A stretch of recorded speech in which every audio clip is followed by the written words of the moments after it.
Hello sir. Sir आज की date में सबसे बड़ी चीज़ है रिस्क।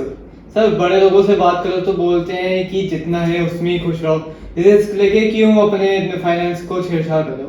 तो सर मैं जानना चाहता हूँ इसमें आपकी क्या राय है। समीर, बहुत अच्छा क्वेश्चन आपने पूछा है। मैं ये नहीं कहूंगा, मैं आपको कोई भी ये नहीं कहूंगा कितना आपको रिस्क लेना है नहीं लेना है। ये आप डिसाइड करोगे कि रिस्क क्या है, कितना लेना है, कब लेना है।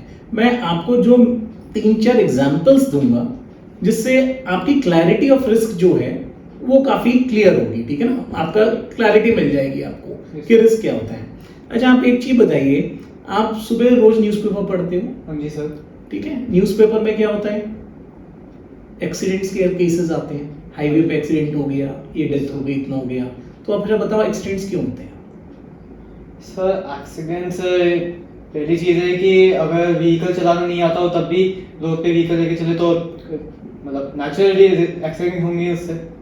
और फिर सर सेकंड चीज़ की अगर ध्यान नहीं होता बिल्कुल। इसको ठीक है, अब मेरे पास दो ऑप्शन है। मैं न्यूज़पेपर पढ़ने के बाद एक तो ये डिसाइड कर सकता हूँ कि मैं जो है हाईवे पर व्हीकल नहीं चलाऊंगा, ड्राइव नहीं करूंगा। या फिर दूसरा ऑप्शन क्या है, मेरे को जो बेसिकली जो मेरे को फॉलो करना चाहिए और मैं करता हूँ कि मेरे को लर्निंग्स होनी चाहिए, ड्राइविंग प्रॉपर आनी चाहिए चलाने से पहले, ऑप्टिमम स्पीड पे मेरे को व्हीकल चलाना चाहिए, ट्रैफिक रूल्स को ओबे करना चाहिए, प्लस नेसेसरी प्रिकॉशंस लेनी चाहिए, be it a seat belt और a helmet. So which is the correct approach? तो जो मैं समझता हूँ, आई पर्सनली फील कि हम लोगों को व्हीकल नहीं चलाएंगे ये कोई लॉजिकल कंक्लूजन नहीं है।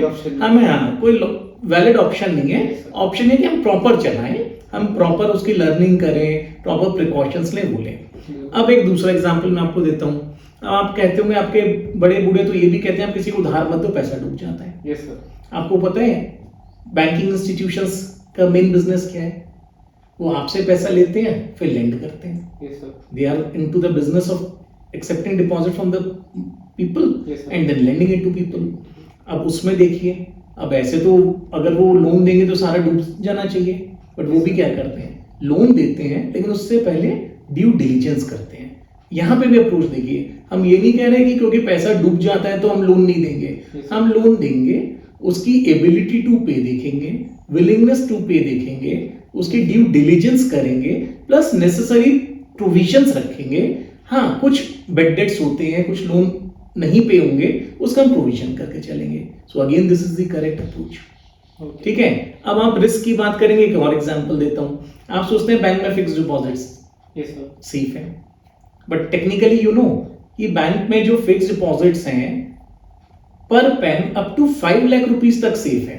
अगर कभी भी बैंक डिफॉल्ट करता है, कोई भी बैंक डिफॉल्ट करता है, तो मैक्सिमम जो आपका इंक्लूडिंग इंटरेस्ट जो अमाउंट सेव है वो 5 लाख रुपीस पर पैन है, because that is insured by DICGC, deposit insurance credit guarantee corporation.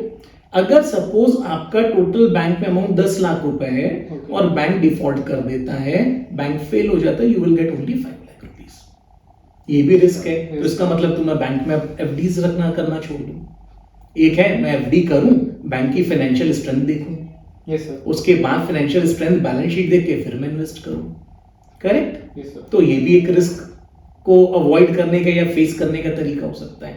अब ऐसे हम इक्विटी मार्केट में कह देते हैं कि भाई रिस्क है, आई अंडरस्टैंड रिस्क है, बट इसमें क्या है, आपको यही देखना है, इस रिस्क को फेस तो करना ही है। अब रिस्क में क्या है, क्योंकि आपको इन्फ्लेशन भी बीट करना है तो रिस्क लेना भी पड़ेगा। हाँ, आप इसको जब इक्विटी मार्केट में इन्वेस्ट करते हैं तो उसका वैल्यूएशंस देखिए। देयर आर सर्टेन पैरामीटर्स, जैसे valuation is one of a parameter कि मार्केट का वैल्यूएशन क्या है। अगर आपको लगता है मार्केट चीप है तो आप ज्यादा खरीदिए, मार्केट एक्सपेंसिव है तो आप स्टैगर्ड वे में जाइए या होल्ड करिए। तो आपको अपना बिजनेस आना चाहिए, समझना चाहिए, बट ये कोई लॉजिक नहीं है कि मैं रिस्क ही नहीं लूंगा, या अदरवाइज आप ग्रो नहीं कर पाओगे। अब ऐसे ही अब लोग कह देते हैं रियल एस्टेट में कोई रिस्क नहीं होता, बट आप रियल एस्टेट में देखो, आइडियल म्यूचुअल फंड्स में क्या लिखते हैं, mutual funds are subject to market risk. Yes sir. Correct? But कभी आपने रियल एस्टेट में देखा है, जब कोई बिल्डर प्रोजेक्ट लॉन्च करता है तो उसमें कायदे में क्या होना चाहिए, real estate projects are subject to completion risk. अभी आपने 10 इयर्स बैक देखा होगा, कई बिल्डर्स जो है अपना प्रोजेक्ट डिलीवर नहीं कर पाए, हाँ, yes sir. They became bankrupt, went और वॉट एवर इट इज, वो प्रोजेक्टेड डिलीवर नहीं कर पाए, people have lost money, yes correct. अब वो तो नहीं लिखते कायदे में, अगर जब हम बाय करते हैं तो आइडियली देखना चाहिए ना हमें उस पे, it is subject to completion risk, अगर नहीं कंप्लीट हुआ तो क्या हुआ अगेन। लेकिन अगर हम ये देखेंगे तो हमारी तो हाउसिंग प्रॉब्लम ही सॉल्व नहीं होगी इंडिया की, क्योंकि आज की डेट में सबसे पहले बिल्डर जब भी आएगा बनाएगा उसको पैसा चाहिए। पैसा कैसे आएगा? जब आप बुक करोगे, जब आप बुक करोगे तभी तो वो डिलीवर करेगा ना। Yes, sir. और जब वो डिलीवर करेगा तभी हमारी हाउसिंग शॉर्टेज खत्म होगी। बट इसके लिए again you have to due diligence, आप अपनी ड्यू डिलीजेंस करिए, सर्टेन सेफ्टी चेक्स लीजिए, अपनी रिस्क एपिटाइट देखिए, उसके बाद फॉलो करिए। तो मेरा ही जो अंडरस्टैंडिंग है रिस्क की वो ये है। अब मैं आपको नहीं कहूंगा कि आपको लेना चाहिए नहीं लेना चाहिए, you are mature enough to understand. मैंने एक रिस्क के आपको डेफिनेशन बताए कि रिस्क फ्री आज की डेट में कुछ भी नहीं है, विदाउट रिस्क नथिंग कम्स। और आप जो है कैलकुलेटेड रिस्क लीजिए, उसको रिस्क को फेस करने के तरीके डिफरेंट होने चाहिए। Okay sir, got it now.